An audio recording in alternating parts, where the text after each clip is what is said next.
তিন ধরনের ঘরের মধ্যে যে কোনো সময় আল্লাহ পাক রব্বুল আলামিনের গজব নাজিল হতে পারে।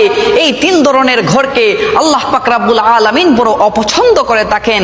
এক নাম্বার হচ্ছে যেই ঘরের মধ্যে নারীর আওয়াজ পুরুষের তুলনায় উচ্চ হয়ে থাকে, সেই ঘরের মধ্যে প্রতিদিন 70,000 ফেরেশতা লানত পাঠিয়ে থাকে।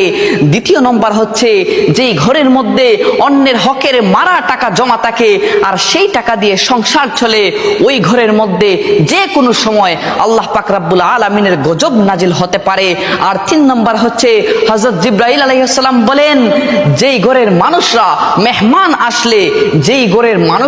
মেহমান আসলে অখুশি হয়, ওই ঘরের মধ্যে যে কোনো সময় আল্লাহর গজব নাজিল হতে পারে।